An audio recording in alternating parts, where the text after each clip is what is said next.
Pessoal, jogo terminando no Maracanã. Início do jogo, o Fluminense bem melhor em campo. Me surpreendeu, achei que o Vasco fosse fazer pressão, mas estava com uma linha baixa. O Fluminense tendo posse de bola, oportunidade de fazer gol, até que o Vasco faz 1-0. Aí eu vou falar um pouquinho do Ryan, que foi lá e fez o C para a torcida do Fluminense. Isso faz parte do futebol, rapaziada. Ele tem mesmo que sacanear. O Guga fez muito certo de ir lá cobrar. Eu não vou ser hipócrita. Se fosse comigo, eu estivesse dentro de campo, faria o mesmo. Mas isso é futebol, faz parte do futebol. O Vasco, depois que empatou, fez 1-0, ele ficou melhor no jogo, teve posse de bola, ele criou oportunidades, inclusive, de fazer 2-0, num chutaço de fora da área do zagueiro. E no final do jogo, o Fluminense foi melhor.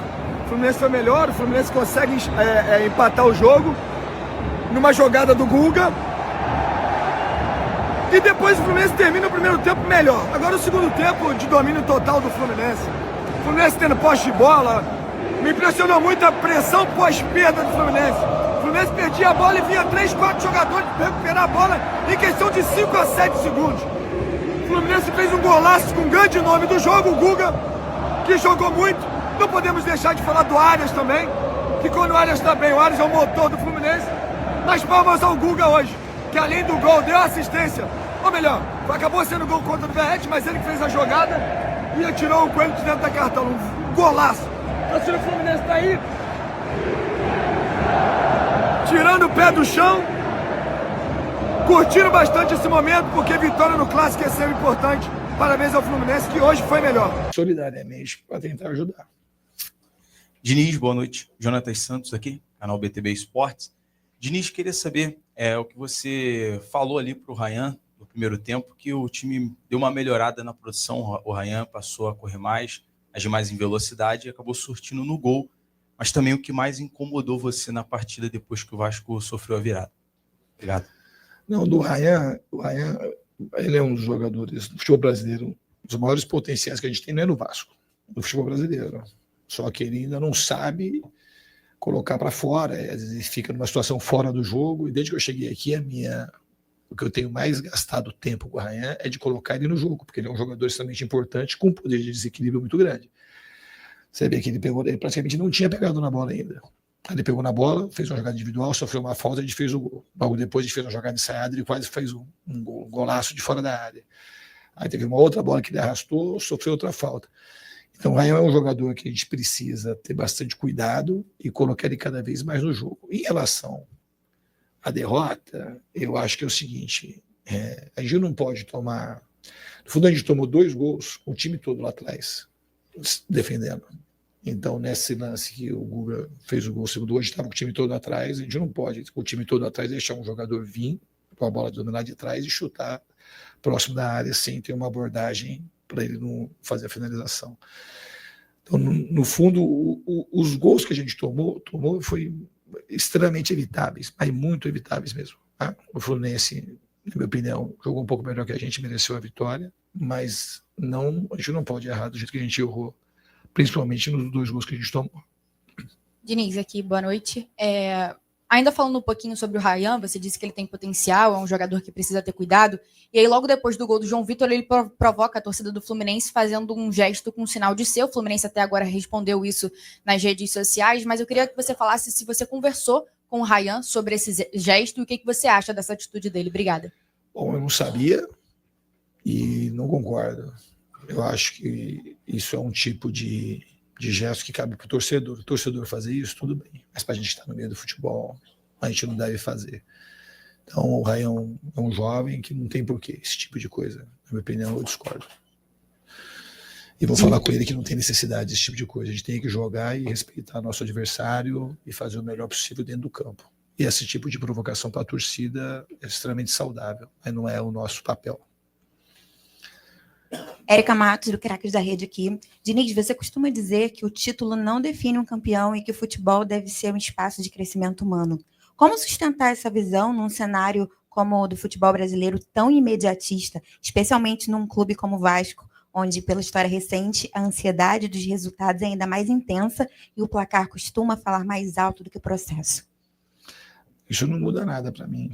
Isso é uma coisa que vem de fora, e você acreditar no crescimento humano das pessoas é a maneira, para mim, mais fácil de se ganhar. Se a gente consegue crescer, que agora tem a diversidade, a gente tem que apostar nas pessoas e crescer, o que está acontecendo. Ninguém vai passar a mão na cabeça e achar que perder é uma coisa minimamente normal, ainda mais do jeito que foi hoje. Então, lidar com o ser humano e se preocupar com o ser humano é isso. É saber agora cobrar, saber absorver o que aconteceu e saber se fortalecer e entregar vitórias para o torcedor. Eu acho que você fazendo isso, você está muito mais perto de ganhar. Aqui, Diniz, Joel Silva, do canal Colina em Foco. Aqui. Voltando ainda à escalação, você, ao não ter o Coutinho, você, né, troca ali, pelo menos a característica do time, ao colocar o Matheus Carvalho. E aí me chama a atenção ainda um jogador como o Garré, que foi contratado para ser titular, pelo menos essa era a expectativa, e você ainda não ter utilizado ele nos últimos jogos. Eu queria que você explicasse os motivos que fazem ele não performar ainda com você, e se você enxergaria ou enxerga ele para jogar no lugar do Coutinho. Qual é a posição dele e o que você tem a falar sobre ele? Então, Obrigado. eu estou aqui praticamente 10 dias, né? E o Garré, no fundo, nesse primeiro momento, eu respeitei o que estava sendo feito. O Garré não é que ele não está jogando comigo, ele não estava jogando antes. Eu vi os últimos jogos do Vasco, ele não tinha praticamente entrado em nenhum jogo. E a opção pelo Matheus, que estava jogando mais, estava treinando mais, participando, entrando em todos os jogos, e o Tietê já jogou nessa posição, inclusive a posição de origem do Tietê é essa posição. Eu achei que o time ia ganhar um pouco mais de consistência, e a gente sem tempo para treinar, e eu não posso responder ainda pelo Garré, porque eu conheço muito pouco do jogador, tanto do Garré, como do Sforza, como do Jean, como do próprio Lloyd. São jogadores que vieram, eu não tenho histórico de jogador, eu conheço mais, assim, desses jogadores que estão no Vasco, conheço mais o Jair, que hoje não foi relacionado, o Paulinho mesmo conheço um pouco mais, e o pouco que eu vi no treino, não teve ninguém que me saltou os olhos para me dar confiança para botar, ainda, entendeu? Isso vai acontecer com o tempo, pode ser que o Ré seja o titular a qualquer momento e o melhor jogador do time, eu preciso do tempo, isso de fato não precisa de tempo para ver. Boa noite, Diniz, Sérgio do podcast Cruz Maltino. Você estreou aqui no Rio, né? Você estreou na Argentina, mas veio aqui para o Rio no jogo contra o Fortaleza e fez uma partida elogiável. Acho que todo mundo aqui ficou surpreendido. E o Vasco não está conseguindo de lá para cá manter a consistência desse jogo. E tem na terça-feira um jogo decisivo. Precisa ganhar para continuar Sul-Americano. Como é que você vai lidar com isso? Porque a torcida já está começando a ficar em dúvida. Você mesmo falou, ela compareceu, mas já saiu frustrada. Teve um jogo contra o Operário, teve que decidir nos pênaltis. O que você está identificando nesse time que não consegue manter a consistência e o que fazer para terça-feira trazer a confiança? Então eu peço para vocês ajudarem nisso. Tá? Se a gente fosse fazer um momento reflexivo aqui, tudo isso que a gente está falando no período de praticamente 7 dias, do Fortaleza para hoje deu uma semana. Aquilo não era o céu e depois agora não tem inferno nenhum. O jogo foi um jogo que podia ter terminado empatado, que podia ter ganho, podia ter perdido como perdeu o jogo de hoje. Esse é um jogo difícil de qualquer jeito. Eu acho que a gente está num processo de crescimento. O Vasco vai crescer. Vai crescer com treinamento, vai crescer fazendo partidas como essa, porque quando tem uma partida como essa, tem muita coisa para você corrigir. E os jogadores vão aprendendo. E esse é um processo meio que inexorável. Não tem como fazer as coisas. Isso que precisa tempo.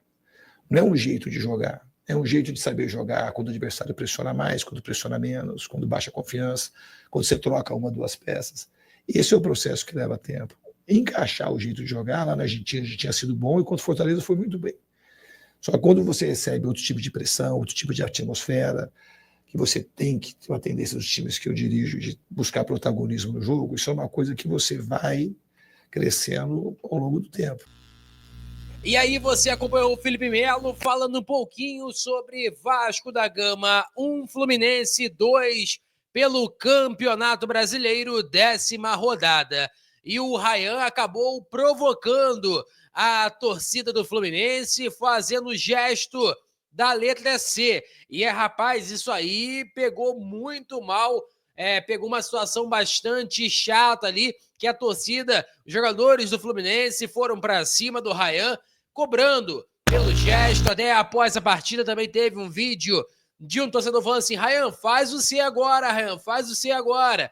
E aí O Ryan acabou ficando bastante chateado, né? Teve ali uma confusão ali, um princípio de confusão. A verdade é que o Vasco da Gama segue sem vencer no Brasileirão, né? Conseguiu a vitória com Fortaleza e depois, novamente, derrota. O Vasco precisa acordar. E uma palavra que o Fernando Diniz falou, e é a pura verdade, o Vasco não pode dar mole no Brasileiro. O Vasco, 10 pontos de 30 pontos possíveis. Então, é uma média péssima. O Vasco está muito mal e precisa evoluir o seu futebol. Eu acho até que com a chegada do Mundial, o Vasco pode aprimorar isso aí, vai ter mais tempo para que o Fernando Diniz consiga implementar o seu futebol, mas enquanto isso, precisa virar a chave na sua mente e acordar. Porque se não acordar, cara, vai ser bastante complicado. Peço a você que deixe o like, é muito importante para o nosso canal. Acione o sininho de notificação para não perder nenhum conteúdo. Nossa meta é alcançar o mais rápido possível 60 mil. Eu conto muito com a sua ajuda e também com a sua moral. Vou ficar por aqui, velho. Tamo junto. E é nóis! Fui!